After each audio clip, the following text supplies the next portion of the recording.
저는 45세 이상우입니다. 구청 위생과에서 일하는 평범한 공무원이죠. 매일 아침 7시에 출근해서 오후 6시에 퇴근하는 그야말로 시계처럼 규칙적인 삶을 살아왔습니다. 결혼한 지 15년 12살 딸 수진이와 아내 서진이와 함께 조용한 일상을 보내고 있었어요. 그런데 요즘 뭔가 이상했습니다. 아내가 자꾸 새벽에 나가더니 해가 뜨기도 전에 돌아오는 일이 잦아졌거든요. 처음엔 운동 때문인 줄 알았어요. 서진이가 몇 년 전부터 산악회에 나가기 시작했으니까요. 건강에 관심이 많아진 것도 좋은 일이라고 생각했습니다. 하지만 오늘 아침은 달랐어요. 새벽 5시 평소보다 일찍 일어나 화장실에 가던 중 현관문이 열리는 소리가 들렸습니다. 서진이가 등산복 차림으로 조용히 들어오고 있었어요. 얼굴은 상기되어 있었고 머리카락은 약간 흐트러져 있었죠. 새벽 5시에 산에서 내려온다는 게 말이 되나 싶었습니다. 어디 갔다 와? 제가 물었지만 서진이는 대답하지 않았어요. 그냥 미소만 지으며 방으로 들어가더군요. 뭔가 석연치 않은 기분이 들었지만 평소처럼 출근 준비를 했습니다. 하지만 마음 한구석에서는 계속 의문이 들었어요. 정말 산에 갔다 온 게 맞을까요? 사실 서진이의 변화는 하루 이틀 일이 아니었습니다. 몇 달 전부터 핸드폰을 자주 들여다보기 시작했고 가끔 혼자 웃기도 했어요. 산악회 동호회 이야기라며 넘어갔지만 그 웃음이 예전과는 달랐죠. 마치 연애할 때처럼 설레는 표정이었습니다. 저와 결혼한 지 15년이 지났는데 언제부터인가 저에게는 보여주지 않던 그런 표정이었어요. 그날 저녁 늦은 시간에 집에 돌아온 저는 수진이가 거실에서 혼자 라면을 끓여 먹고 있는 모습을 발견했습니다. 아이의 작은 어깨가 왠지 쓸쓸해 보였어요. 평소 같으면 서진이가 저녁을 준비해 놓았을 텐데 오늘은 그렇지 않았습니다. 엄마는 어디 갔니? 산악회 모임 간다고 했어요. 수진이의 대답은 담담했지만 그 속에 담긴 서운함을 느낄 수 있었습니다. 아이도 알고 있었던 거예요. 엄마가 자꾸 집을 비운다는 걸 말이죠. 12살 아이가 혼자 라면을 끓여 먹고 있는 모습을 보니 가슴이 답답해졌습니다. 이게 정상적인 가정의 모습일까요? 저는 그날 밤 잠을 제대로 이루지 못했습니다. 서진이는 밤 11시가 넘어서야 집에 돌아왔고 샤워를 하고 바로 잠자리에 들었어요. 평소처럼 안부를 묻지도 않았고 수진이가 혼자 저녁을 먹었다는 이야기도 하지 않았습니다. 마치 서로 남남처럼 느껴졌어요. 그 다음 날부터 저는 서진이의 행동을 더 자세히 관찰하기 시작했습니다.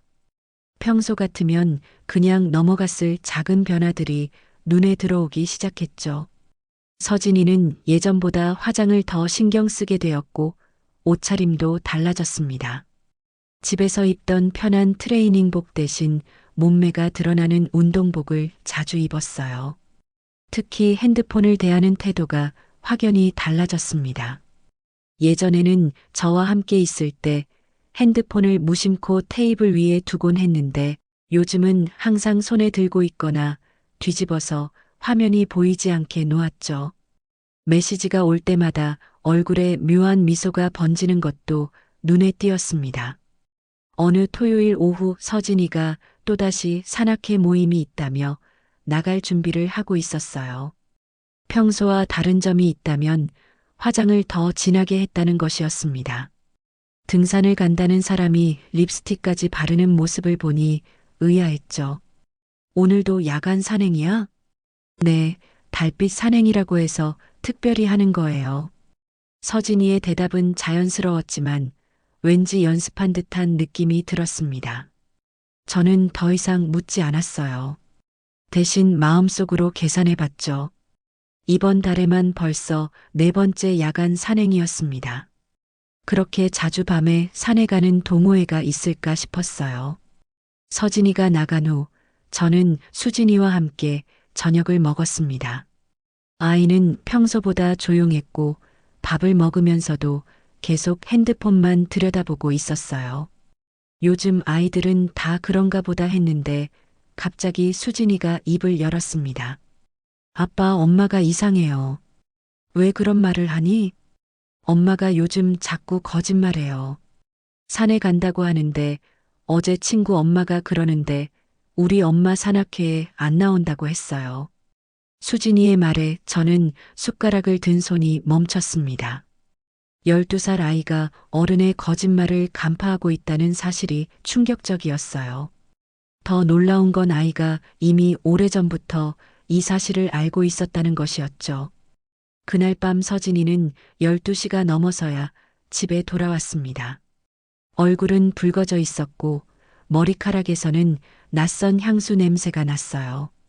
등산복 차림이었지만 옷에는 흙 한 점 묻어 있지 않았죠. 신발도 깨끗했습니다.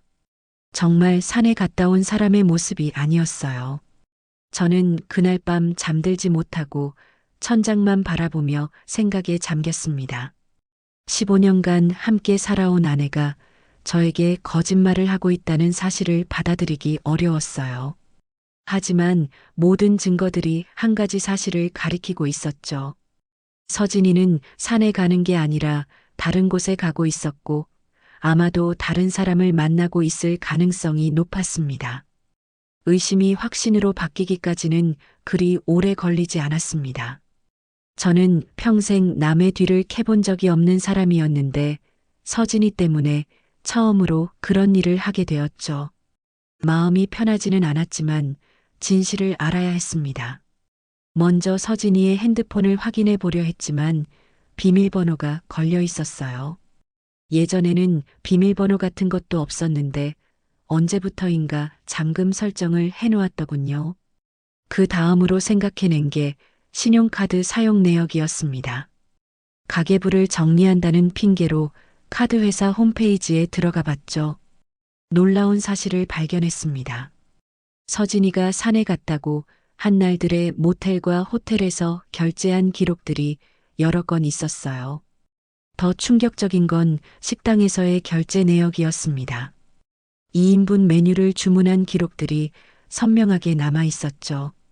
산악회 단체 모임이라면 여러 명 분량이어야 정상인데 계속 2명분만 결제되어 있었습니다. 그날 밤 서진이가 또다시 산악회 모임이 있다며 나갈 준비를 할 때 저는 은근슬쩍 물어봤습니다. 산악회에 몇 명이나 나가는 거야? 10명 정도요. 왜요? 서진이의 대답을 들으며 저는 속으로 씁쓸하게 웃었습니다. 10명이 모이는 모임에서 어떻게 2인분 식사만 계속 결제될 수 있을까요? 거짓말이 이렇게 쉽게 들통날 줄은 서진이도 몰랐을 겁니다. 서진이가 나간 후 저는 수진이에게 조심스럽게 물어봤어요. 수진아, 엄마 산악회 사람들 본 적 있니? 아니요. 엄마가 혼자서만 나가요. 친구들도 안 와요. 아이의 순진한 대답이 마지막 퍼즐 조각을 맞춰주었습니다. 산악회라는 건 처음부터 존재하지 않았거나 아니면 서진이가 산악회가 아닌 다른 목적으로 만나고 있다는 뜻이었죠. 그날 밤 저는 결심했습니다. 다음에 서진이가 나갈 때 직접 따라가서 확인해 보기로 말이에요. 물론 남편이 아내를 미행한다는 게 정상적인 일은 아니었지만 이미 정상적인 부부관계는 아니었으니까요. 며칠 후 토요일 서진이가 또다시 야간 산행이 있다며 준비를 시작했습니다. 평소보다 더 정성스럽게 화장을 하고 새로 산 운동복을 입었어요. 향수까지 뿌리는 모습을 보니 확신이 들었습니다. 산에 가는 사람이 향수를 뿌릴 이유는 없었으니까요. 저는 서진이가 나간 후 10분 정도 기다렸다가 차를 몰고 뒤를 따랐습니다. 마음이 두근거렸어요. 진실을 마주할 준비가 되어 있는지 스스로도 확신할 수 없었죠. 하지만 이대로 모른 척하고 살 수는 없었습니다. 서진이의 차는 산 쪽이 아닌 시내 중심가로 향하고 있었습니다. 제 예상이 맞아떨어지고 있었어요. 차를 따라가면서 저는 복잡한 감정에 휩싸였습니다. 분노보다는 배신감이 더 컸고 그보다도 허탈함이 가장 컸죠. 서진이의 차는 시내 중심가에 있는 한 모텔 앞에 멈춰 섰습니다. 제가 예상했던 그대로였죠. 저는 조금 떨어진 곳에 차를 세우고 상황을 지켜봤습니다.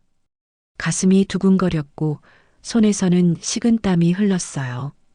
잠시 후 한 남자가 모텔에서 나와 서진이의 차 쪽으로 다가갔습니다. 키가 크고 건장한 체격의 서진이보다는 젊어 보이는 남자였어요. 서진이는 차에서 내려 그 남자와 자연스럽게 인사를 나눴습니다. 마치 연인처럼 말이죠. 두 사람은 잠시 대화를 나눈 후 함께 모텔 안으로 들어갔습니다. 저는 그 순간을 목격하고도 믿기 어려웠어요. 15년간 함께 살아온 아내가 다른 남자와 모텔에 들어가는 모습을 직접 보게 될 줄은 꿈에도 몰랐죠. 핸드폰을 꺼내 사진을 찍으려 했지만 손이 너무 떨려서 제대로 찍을 수가 없었습니다. 사실 찍는다고 해서 뭐가 달라질까 싶기도 했어요. 이미 제가 본 것만으로도 충분했으니까요.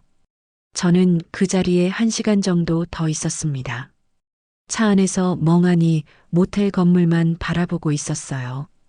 머릿속이 하얘졌고 어떤 생각도 들지 않았습니다. 다만 허탈함만이 가슴을 짓누르고 있었죠. 1시간 후 서진이와 그 남자가 모텔에서 나왔습니다. 서진이의 머리카락은 처음보다 더 흐트러져 있었고 얼굴은 붉어져 있었어요. 두 사람은 차 앞에서 잠시 포옹을 나눈 후 각자의 차로 향했습니다. 저는 서진이가 먼저 출발한 후에야 시동을 걸었습니다. 집으로 가는 길에 서진이는 편의점에 들러 뭔가를 샀더군요. 아마도 증거를 없애기 위한 것일 겁니다. 저는 뒤따라가지 않고 바로 집으로 향했어요. 집에 도착해서 수진이를 확인하니 아이는 방에서 숙제를 하고 있었습니다. 평소 같으면 아이와 이야기를 나눴겠지만 그날은 도저히 그럴 기분이 되지 않았어요. 저는 거실 소파에 주저앉아 멍하니 천장만 바라봤습니다. 서진이는 1시간 후에 돌아왔습니다. 평소처럼 등산복 차림이었지만 이제는 그 모든 것이 연출된 거짓말이라는 걸 알 수 있었어요. 서진이는 아무렇지 않게 인사를 하며 샤워를 하러 들어갔습니다. 산행 어땠어? 제가 물어봤을 때 서진이는 잠시 당황하는 기색을 보였지만 금세 웃으며 대답했습니다. 좋았어요. 달빛이 정말 예뻤거든요. 거짓말도 이제는 너무 자연스러웠습니다. 저는 더 이상 묻지 않았어요. 진실을 알고 있는 상황에서 거짓말을 듣는 것만큼 고통스러운 일도 없었으니까요. 그날 밤 저는 잠들 수 없었습니다. 옆에서 자고 있는 서진이를 바라보며 복잡한 감정에 휩싸였어요. 분노와 배신감, 그리고 말로 표현할 수 없는 상실감이 가슴을 짓누르고 있었습니다. 15년의 결혼 생활이 이렇게 끝나는 걸까요? 진실을 알고 나니 일상의 모든 것이 달라 보였습니다. 서진이의 작은 행동 하나하나가 거짓말로 느껴졌고 집안의 분위기도 무겁게 가라앉았죠. 저는 평소처럼 출근을 했지만 업무에 집중할 수가 없었습니다. 머릿속에는 온통 어젯밤에 본 그 장면만 맴돌고 있었어요. 구청 사무실에서 동료들과 점심을 먹으면서도 마음이 편하지 않았습니다. 다들 평범한 일상 이야기를 나누고 있는데 저만 혼자 다른 세상에 있는 것 같았죠. 가끔 누군가 말을 걸어도 제대로 대답하지 못했습니다. 동료 중 한 명이 제게 물었어요. 상우야, 요즘 무슨 일 있어? 얼굴이 안 좋아 보이는데. 아니야, 괜찮아. 그냥 좀 피곤한 것 같아. 거짓말이었지만 어쩔 수 없었습니다. 아내가 바람을 피우고 있다는 이야기를 누가 쉽게 할 수 있겠어요. 더군다나 직장 동료들에게는 더더욱 말하기 어려운 일이었죠. 오후에 집에 돌아와 보니 서진이는 여전히 평소와 다름없는 모습이었습니다. 저녁 준비를 하면서 수진이와 대화를 나누고 가끔 웃기도 했어요. 마치 어제 일이 꿈이었던 것처럼 자연스러웠습니다. 하지만 저에게는 그 모든 것이 연기로 보였죠. 저녁 식사 시간에 서진이가 말했습니다. 다음 주에 산악회에서 1박 2일 산행을 간다고 해요. 이제는 그런 말을 들어도 놀랍지 않았습니다. 오히려 예상했던 일이었죠. 1박 2일이라는 건 그 남자와 더 많은 시간을 보내겠다는 뜻이었어요. 저는 아무렇지 않은 척 대답했습니다. 그래, 조심해서 다녀와. 수진이는 엄마와 아빠 사이의 어색한 분위기를 눈치챘는지 밥을 먹으면서도 계속 눈치를 보고 있었습니다. 12살 아이가 이런 상황을 감지한다는 게 안타까웠어요. 아이에게는 아무 잘못이 없는데 어른들의 문제 때문에 불안해해야 하는 게 마음 아팠습니다. 그날 밤 서진이는 평소보다 일찍 잠자리에 들었습니다. 저는 거실에 혼자 남아서 텔레비전을 보고 있었는데 내용이 전혀 들어오지 않았어요. 계속 생각에 잠겨 있었죠. 이 상황을 어떻게 해결해야 할지, 서진이와 어떻게 대화를 나눠야 할지 고민이 깊어만 갔습니다. 며칠이 지나도 상황은 달라지지 않았습니다.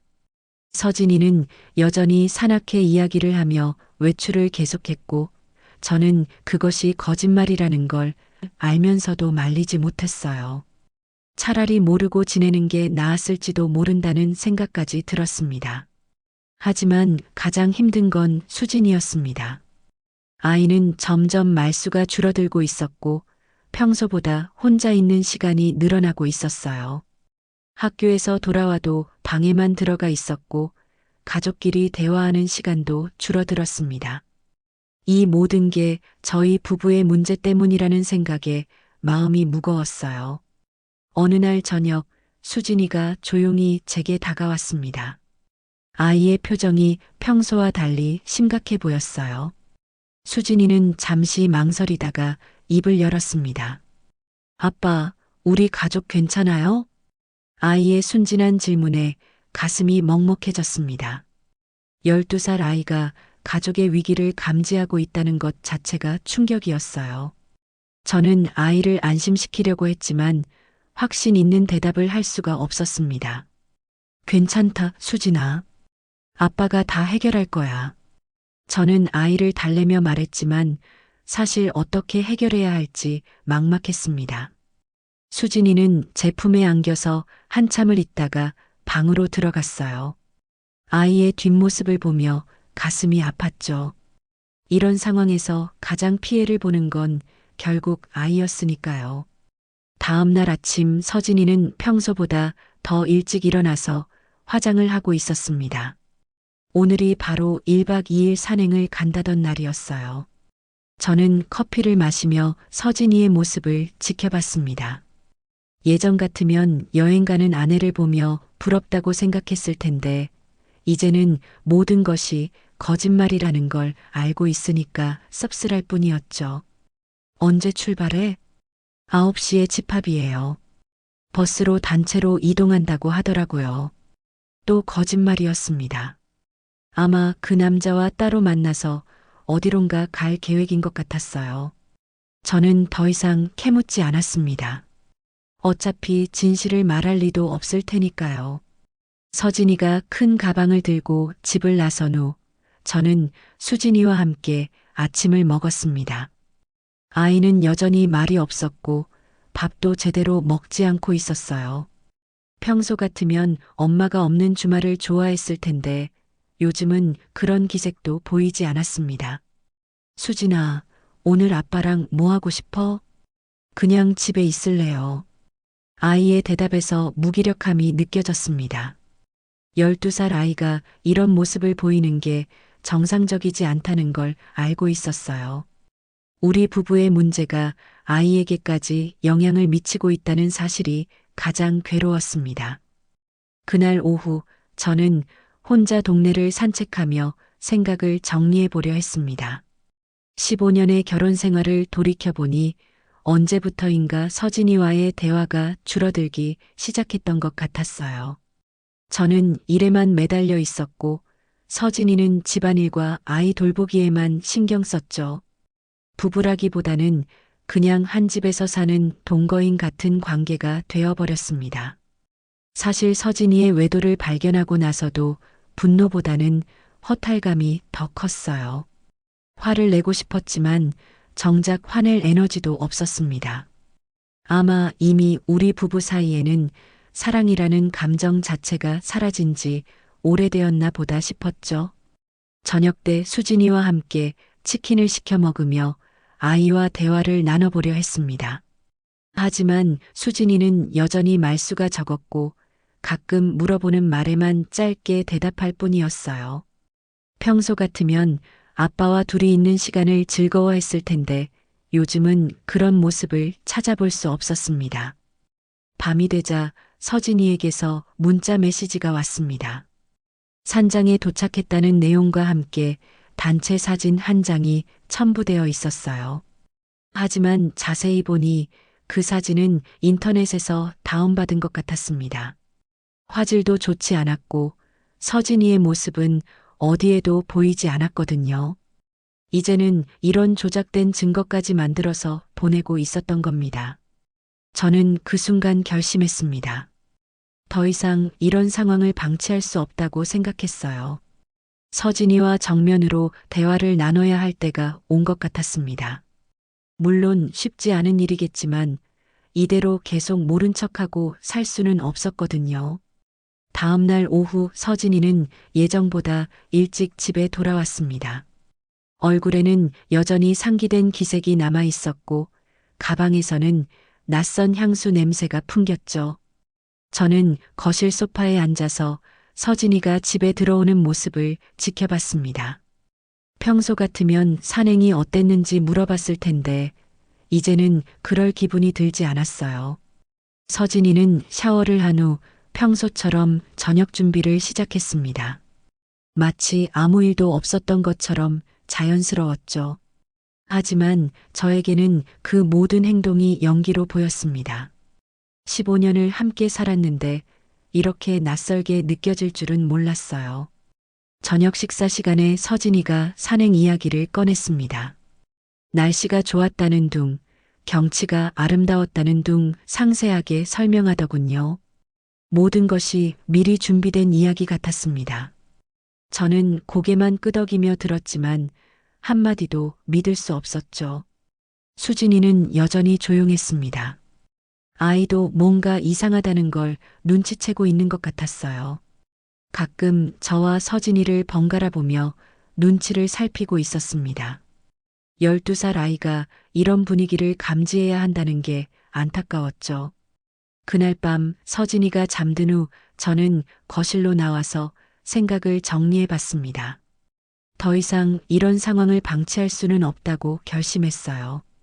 서진이와 정면으로 대화를 나눠야 할 때가 온 것 같았습니다. 물론 쉽지 않겠지만 진실을 밝혀야 했죠. 며칠 후 저는 서진이에게 단둘이 대화할 시간을 갖자고 제안했습니다. 처음에는 거부하려던 서진이도 제 진지한 표정을 보고는 고개를 끄덕였어요. 저희는 집 근처 조용한 공원으로 나갔습니다. 벤치에 앉아서 한동안 아무 말도 하지 않았죠. 저는 용기를 내어 입을 열었습니다. 서진아, 나 다 알고 있어. 서진이의 얼굴이 순간 굳어졌습니다. 하지만 여전히 시치미를 떼려는 기색이 보였어요. 뭘 안다는 거예요? 네가 산에 가는 게 아니라 다른 남자를 만나고 있다는 걸 말이야. 그 순간 서진이의 얼굴에서 모든 가면이 벗겨졌습니다. 더 이상 거짓말을 할 수 없다는 걸 깨달은 것 같았어요. 서진이는 고개를 떨어뜨리고 한참을 침묵했습니다. 저도 더 이상 말하지 않고 기다렸죠. 한참 만에 서진이가 입을 열었습니다. 목소리는 떨리고 있었어요. 언제부터 알고 있었어요? 몇 주 전부터 신용카드 내역을 보고 알게 됐어. 서진이는 눈물을 흘리기 시작했습니다. 저는 그런 서진이를 보며 복잡한 감정에 휩싸였어요. 분노도 있었지만 한편으로는 불쌍하다는 생각도 들었습니다.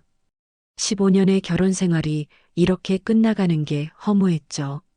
서진이는 울면서 말했습니다. 미안해요. 정말 미안해요. 나도 어쩔 수 없었어요. 저는 서진이의 사과를 들으며 마음이 더욱 복잡해졌습니다. 화를 내고 싶었지만 정작 화낼 힘도 없었어요. 그보다는 우리 가족의 미래가 걱정되었습니다. 특히 수진이가 가장 걱정되었죠. 공원 벤치에 앉아서 저희는 한참을 말없이 있었습니다. 15년의 결혼 생활 동안 이렇게 진솔한 대화를 나눈 적이 언제였나 싶었어요. 아이러니하게도 가장 어려운 상황에서 가장 솔직한 대화를 하게 된 것 같았습니다.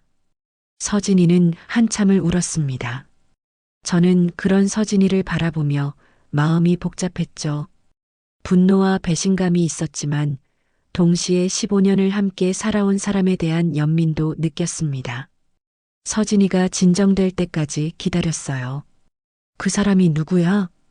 제가 조용히 물었을 때 서진이는 고개를 들어 저를 바라봤습니다. 눈가는 빨갛게 달아올라 있었죠. 산악회 총무예요. 장민혁이라는 사람이에요. 서진이의 대답을 듣고 저는 고개를 끄덕였습니다. 이미 예상했던 일이었으니까요. 산악회라는 명목으로 만난 사람과 깊은 관계로 발전한 것 같았어요. 언제부터였어? 3달 전부터요. 처음엔 정말 산악회 활동이었는데 점점 개인적인 만남으로 바뀌었어요. 서진이는 떨리는 목소리로 고백했습니다. 저는 그 말을 들으며 지난 3달 동안의 서진이 행동들이 모두 이해가 되었어요. 화장을 더 진하게 하고 옷차림에 신경을 쓰고 핸드폰을 항상 뒤집어서 놓던 모든 행동들이 말이죠. 저는 서진이에게 가장 중요한 질문을 던졌습니다. 그 사람을 사랑해? 서진이는 잠시 망설였습니다. 그 망설임 자체가 답이었어요. 만약 정말 사랑했다면 주저하지 않았을 테니까요. 결국 서진이는 고개를 저었습니다. 모르겠어요. 사랑인지 그냥 설렘인지 구분이 안 돼요. 저는 그 대답을 듣고 한숨을 내쉬었습니다. 사랑도 아닌 일시적인 감정 때문에 15년의 결혼 생활을 위험에 빠뜨렸다는 사실이 더욱 허탈하게 느껴졌어요. 하지만 동시에 조금의 희망도 보였습니다. 진짜 사랑이 아니라면 되돌릴 수 있는 여지가 있다고 생각했거든요. 저는 서진이에게 조건을 제시했습니다. 나는 이혼을 생각하지 않아. 하지만 몇 가지 조건이 있어. 서진이는 놀란 표정으로 저를 바라봤습니다. 아마 저에게서 이혼을 요구할 거라고 예상했던 것 같았어요. 하지만 저는 다른 생각을 하고 있었습니다. 무엇보다 수진이를 생각해야 했고 15년의 세월을 그냥 포기하고 싶지 않았거든요. 첫 번째, 그 남자와의 관계를 완전히 끝내야 해. 두 번째, 수진이 앞에서는 절대 거짓말하지 마. 세 번째, 우리 부부 상담을 받자. 서진이는 제 조건을 들으며 눈물을 흘렸습니다. 아마 저에게서 이런 제안을 들을 거라고는 예상하지 못했던 것 같았어요. 저 역시 이런 선택을 할 줄은 몰랐습니다. 하지만 복수보다는 회복을 선택하고 싶었어요.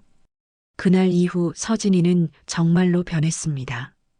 장민혁과의 관계를 정리했고 산악회도 그만두었어요. 그리고 저희는 약속대로 부부 상담을 시작했습니다. 쉽지 않은 과정이었지만 천천히 서로를 이해해 나가기 시작했죠. 몇 달 후 수진이 졸업식 날이 되었습니다. 저와 서진이는 나란히 앉아서 수진이가 졸업장을 받는 모습을 지켜봤어요. 아이는 환하게 웃으며 저희에게 손을 흔들었습니다. 오랜만에 보는 수진이의 밝은 모습이었죠. 졸업식이 끝난 후 저희 가족은 함께 사진을 찍었습니다. 예전처럼 자연스럽지는 않았지만 그래도 세 명이 함께 있는 모습이 의미 있게 느껴졌어요. 상처는 남아 있었지만 서로를 외면하지 않기로 한 선택이 옳았다고 생각했습니다. 집으로 돌아오는 차 안에서 서진이가 조용히 말했습니다. 고마워요. 저를 포기하지 않아서요. 저는 대답 대신 고개만 끄덕였습니다. 부부란 사랑만으로는 유지되지 않는다는 걸 깨달았어요. 때로는 의지와 용서, 그리고 서로를 위한 선택이 더 중요하다는 것을 말이죠. 저희 가족은 그날도 함께였고, 앞으로도 함께할 것입니다. 다음 이야기에서 또 다른 감동으로 찾아뵙겠습니다. 오늘도 함께 해주셔서 감사합니다.